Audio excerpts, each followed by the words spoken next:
Mga kalarong Pinoy at mga kabasketball, welcome back. Ngayon, bubusisiin natin ang isa sa pinakamainit na debate ngayong PBA Season 49, ang Rookie of the Year race. Cedric Burfield, ang statistical leader, laban kay RJ Abarrientos, ang media favorite. Maraming nagsabi na nanakawan si Burfield, pero fair ba talaga ang proseso? Tara, himain natin lahat mula statistics, boto, hanggang sa bigger picture ng liga. Kung numbers lang ang basihan, wala na sanang usapan. Cedric Burfield average 18.4 points per game, pinakamaraming puntos sa lahat ng rookies. Siya rin ang nanguna sa statistical race with 1,072 points. At higit sa lahat, mga kapwa players niya ang bumoto sa kanya as top rookie with 352 votes. Players know best, di ba? Kasi sila mismo ang nakalaban at nakasama niya sa court. Ang ibig sabihin, Burfield wasn't just scoring, he earned the respect of his peers. Pero syempre, nandyan si RJ Abarrientos. Solid rookie year, 12.1 points per game, halos dikit lang kay Burfield sa assists. Pero saan siya lumamang?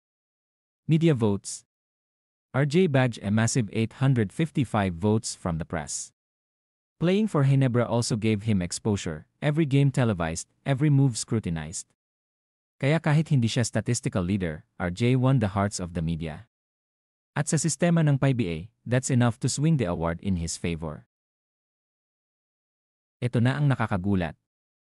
Cedric Burfield had 0 votes from the media. 0, mga kalarong Pinoy at kabasketball. Samantalang si RJ pumalo sa 855, at kahit si Kalin Xiongson, may 428. Grabe, di ba? Imagine, you're the statistical leader, respected yila the players, pero sa mata ng press, hindi ka man lang worth single vote. Dito natalo si Burfield, hindi sa laro, hindi sa numbers, kundi sa narrative. And in awards, narrative matters.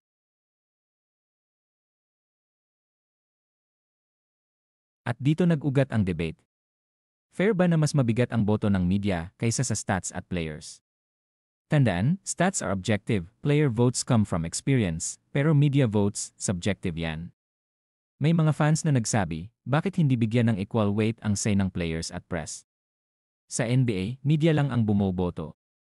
Pero sa PBA, meron ng stats at players votes, pero parang meaningless kapag hindi ka paborito ng press. Flawed ba ang sistema? Kayo na humusga. Kung mas titignan pa natin, may pattern na lumalabas. Sa NBA, Rookie of the Year kadalasan nanggagaling sa struggling teams. Bakit? Kasi kahit hindi winning team, yung rookie ay stand out individually. Pero sa PBA, pansin nyo ba? The last 2 Rookie of the Year winners came from Ginebra, the league's most marketable team. Walang duda, malakas ang hatak ng barangay. Pero dito nagkakaroon ng perception na mas pinapaboran ang popular teams kaysa yung talagang mas deserving sa stats.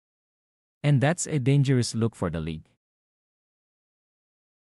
So officially, RJ Abarrientos is the Rookie of the Year. Pero para sa marami, si Cedric Burfield pa rin ang tunay na deserving. He had the numbers, the impact, and the respect of his peers. Ang lamang ni RJ, media narrative and the Ginebra spotlight. Kaya nga kahit tapos na ang awarding, tuloy-tuloy pa rin ang debate. At sigurado ako, this will influence how future rookies and fans view the Rookie of the Year award. Mga kalarong Pinoy at mga kabasketball, kayo na ang judge. Sino para sa inyo ang tunay na Rookie of the Year, Cedric Burfield o RJ Abarrientos? Comment down below at baka i-feature natin sa susunod na vlog ang sagot nyo. Don't forget to like, share, and subscribe para updated kayo sa lahat ng PBA hot takes at analysis. Maraming salamat and see you sa next game breakdown. God bless sa ating lahat.